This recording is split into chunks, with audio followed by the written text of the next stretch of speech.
ये लद्दाख के मुद्दों को, लद्दाख के इश्यूज को लेके दिल्ली तक चल के आए हैं। सारे यात्रियों को मैं सलाम करता हूँ, उनका शुक्रिया अदा करता हूँ और ये मैं कहना चाहता हूँ कि सालों साल जो है आपके इस प्रोग्राम को लद्दाख जो है रखा जाएगा। आज का इस प्रेस कॉन्फ्रेंस हमने यहाँ पे किसलिए रखी है और इस प्रेस कॉन्फ्रेंस के जरिए हम क्या मैसेज देना चाहते हैं उसमें तफसीलन सोनम वांगचुक जी आप लोग के सामने रखेंगे। आगे का जो भी प्रोग्राम होगा वो सोनम वांगचुक जी आप लोग के सामने रखेंगे।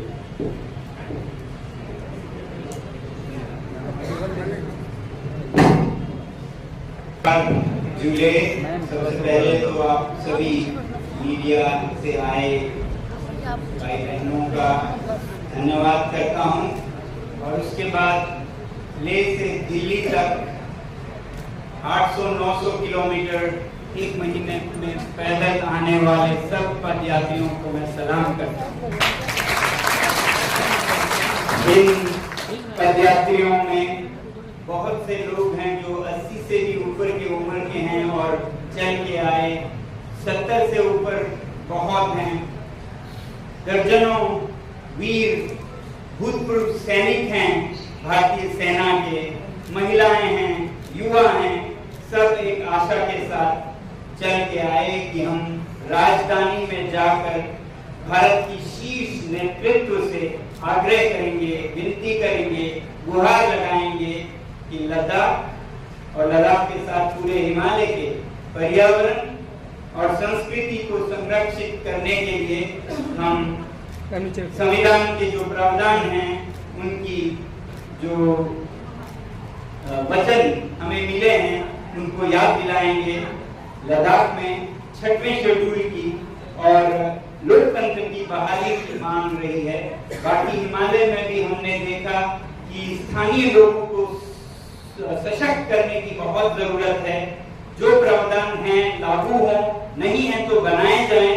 लद्दाख के लिए तो बने बनाए हैं 6वां शेड्यूल, जिसका कि न सिर्फ आशा है बल्कि आश्वासन और वचन हमें सरकार की तरफ से मिला है हर चुनाव में, घोषणा पत्रों में।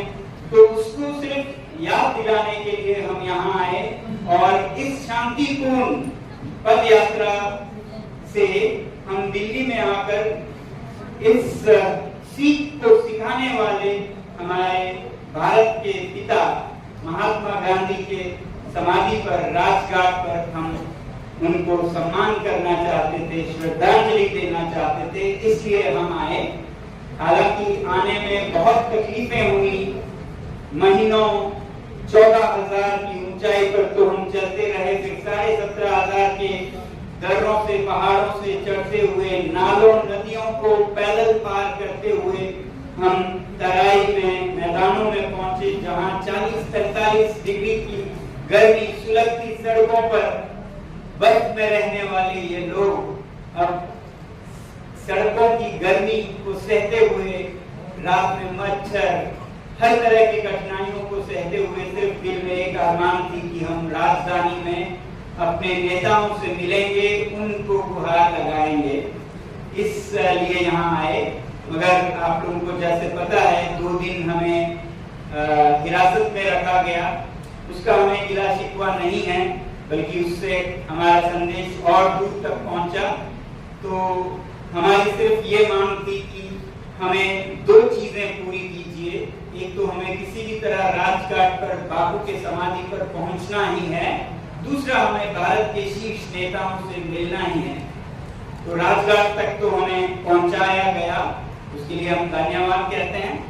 और शीर्ष नेताओं से जो मिलने की बात है उसके लिए हमने विनती लगभग 10 दिन पहले ही दे रखी थी, राष्ट्रपति महोदय से भी, प्रधानमंत्री जी के दफ्तर से भी और गृह मंत्रालय में भी, गृह मंत्री जी से मिलने के लिए, ताकि ये जो 150 लोग पैदल आए वो अपने प्रिय नेताओं से मिल सके और अपनी विनती कर सकें। मगर दुख की बात ये रही कि हमें मिलने का अवसर तो नहीं मिला, मगर एक आश्वासन दिया गया गृह मंत्रालय की तरफ से कि बहुत ही जल्द आपको मिलाया जाएगा। फिर उसके बाद ये आश्वासन दिया गया कि मिलाने की तो समय नहीं मिल रहा है, मगर हम आपको एक अपॉइंटमेंट तारीख जरूर देंगे आज 4 तारीख को शाम के 5 बजे तक। वैसे तो हमें नहीं समझ आता कि 10-12 दिन पहले से विनती की गई अपॉइंटमेंट के लिए, एक समय के लिए, इन लोगों के लिए जो 150 लोग बड़े बूढ़े महीना पैदल चलकर पैरों में छाले, बदन में तरह तरह की दिक्कतें, सूरज की गर्मी से जले हुए चेहरों के साथ जो आए, हमें उम्मीद थी कि उनके साथ हमारे नेता जरूर मिलेंगे, क्योंकि भारत एक लोकतंत्र है, सबसे बड़े लोकतंत्र है दुनिया की। तो हम पिछले 2 दिनों में सांस थम कर उम्मीद में बैठे थे कि हमें ये तारीख दी जाएगी जब हम अपने नेताओं से मिल पाएंगे, प्रधानमंत्री जी से मिल पाएंगे। हमारी यही उम्मीद थी कि उनके सामने हम फिर एक बार लद्दाख के मुद्दे को रखें, याद दिलाएं, उनको हम लद्दाख का खतक चढ़ाएं और हम खुशी खुशी वापस जाएं।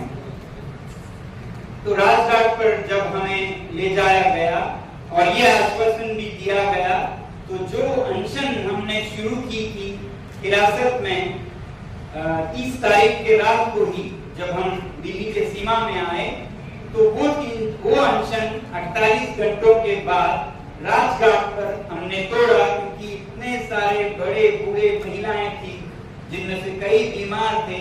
तो हमने इस आश्वासन पर ये तोड़ा कि हमें अगले 2 दिनों में शीर्ष नेताओं से मिलने की तारीख भी मिलेगी, और उसके बाद हम इंतजार करने लगे। मगर आज शाम तक भी ऐसा कोई तारीख नहीं मिला, और ये बहुत दुख के साथ कह रहे हैं कि भारत के सबसे दूर सीमा पर, और सीमा भी एक तरफ चीन का, एक तरफ पाकिस्तान का, जिसे बचाए रखने वाले यही लद्दाख के लोग हैं।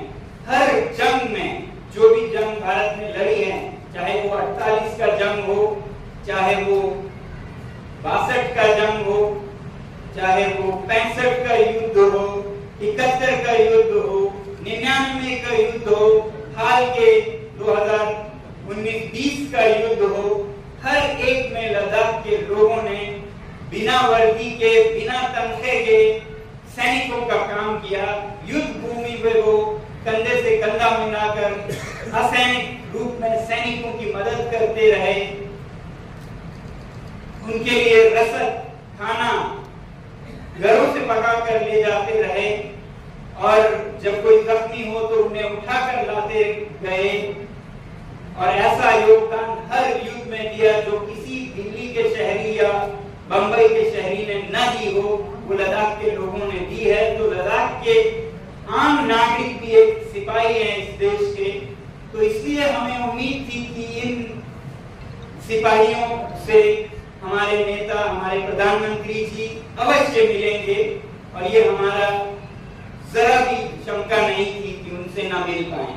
मगर हमें बहुत दुख हुआ कि हम नहीं मिल पाए। हमें बताया गया कि प्रधानमंत्री जी हमसे कुछ ही किलोमीटर दूर आज गोष्ठी में थे, हम उम्मीद कर रहे थे हम मिलेंगे, और उनसे मिलने के लिए जब हम लद्दाख से आए तो हम ये पूरी कोशिश कर रहे थे कि इस आंदोलन पर कोई भी राजनीतिक दाग, धब्बा या रंग न लगे।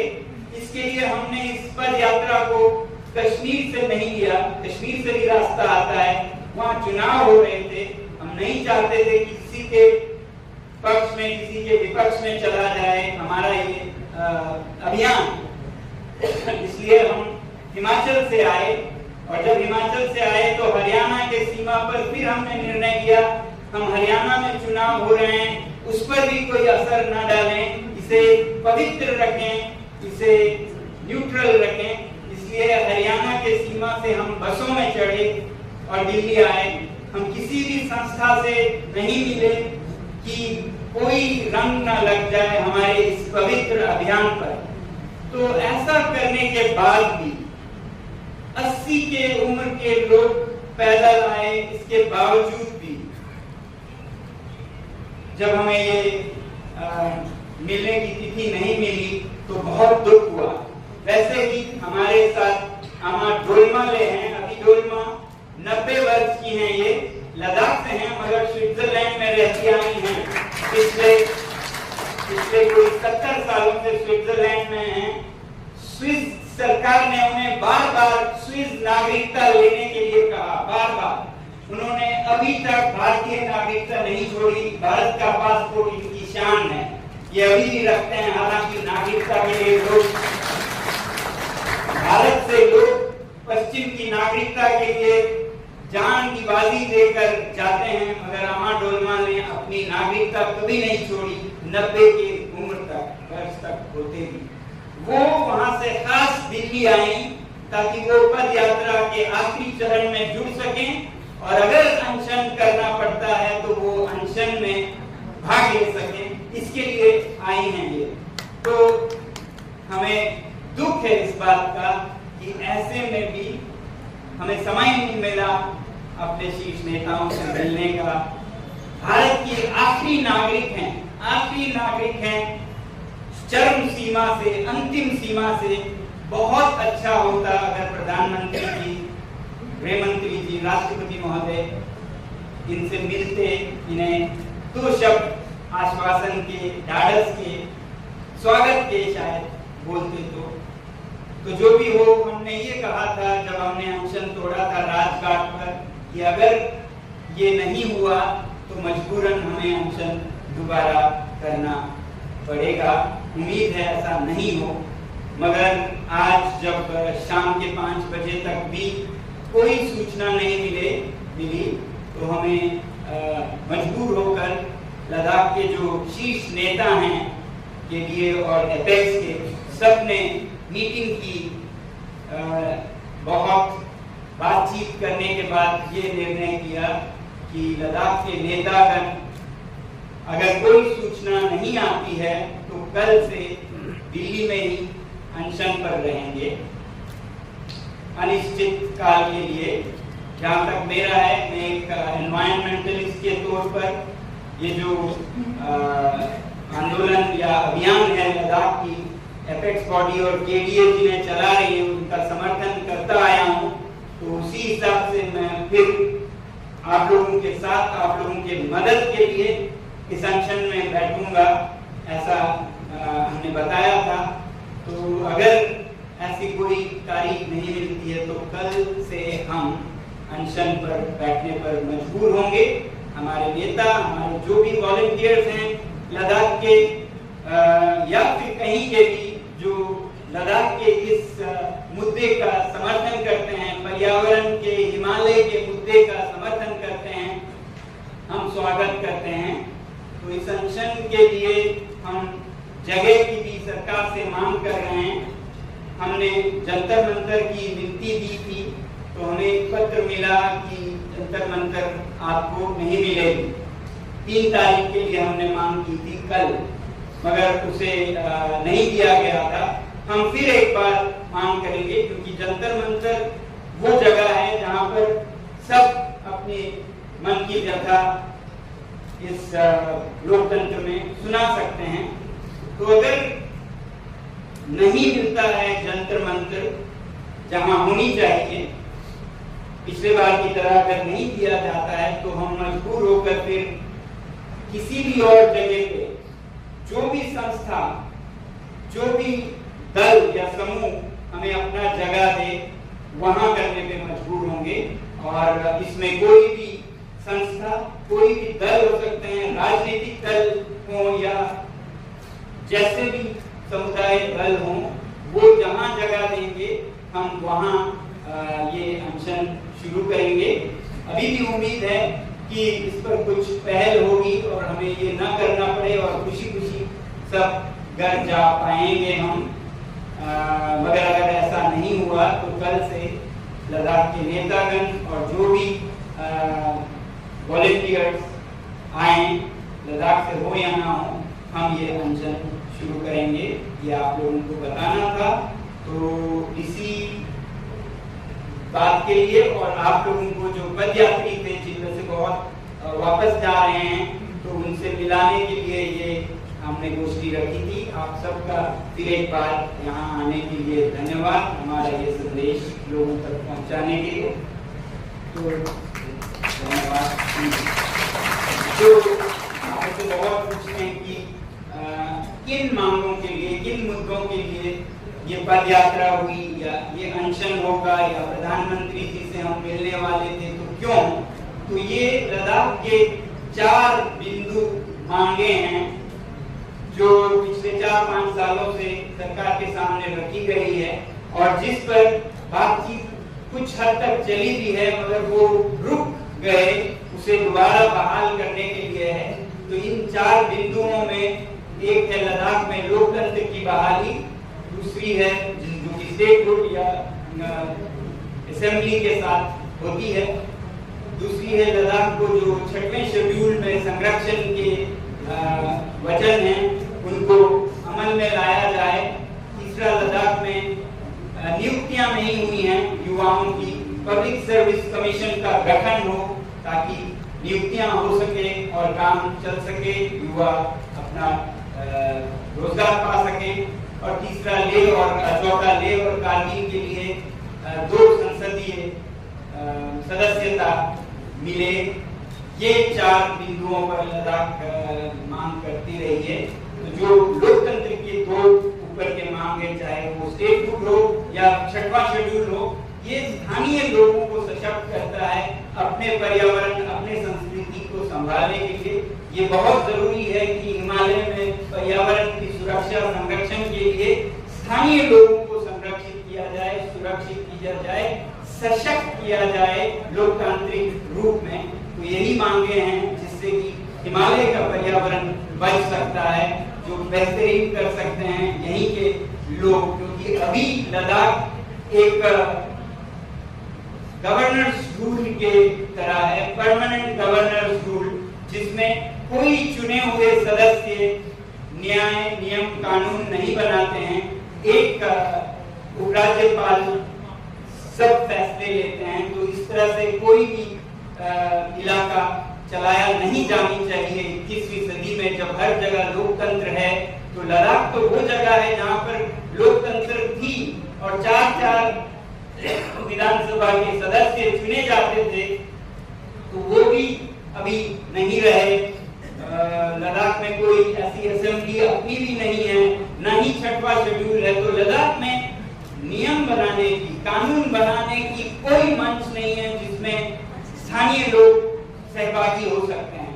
तो ये पुराने जमाने की कॉलोनी की तरह हैं जिन्हें एक गवर्नर या लेफ्टिनेंट गवर्नर राज करते हैं। तो ये शोभा नहीं देती है दुनिया की सबसे बड़ी लोकतंत्र को, जो कि माँ है लोकतंत्र की। वहां की सीमा पर बैठे लोग बिना आवाज के लोकतंत्र से भी वंचित रहे। तो ये सब ठीक करने की हमें बहुत उम्मीद है और यही हम गुहार लगाना चाहते थे, आपके माध्यम से लगा रहे हैं। और अगले दिनों में भी हम इस अनशन के द्वारा यही मांग करेंगे कि भारत के शीर्ष नेताओं से हम मिलें और हमें एक आश्वासन मिले कि इन मांगों पर जो बातचीत चल रही थी वो दोबारा चले अगले 15 दिनों में। तो यही सब आशाओं के साथ, इन मुद्दों के साथ हम इसे आगे बढ़ाएंगे और उम्मीद है आप लोग हमारा साथ देंगे, हमारी आवाज को देश तक और हमारे शीर्ष नेताओं तक पहुंचाने के लिए। धन्यवाद। आपके सवाल है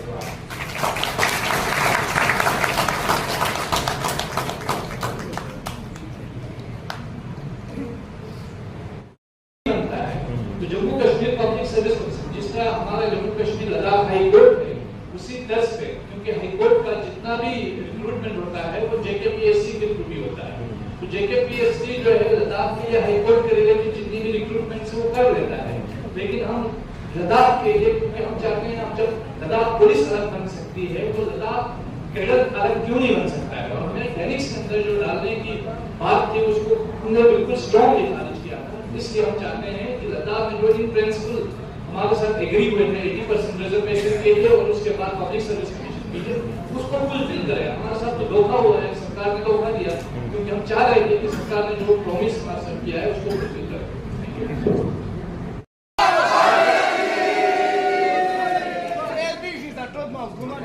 One, two, three, go!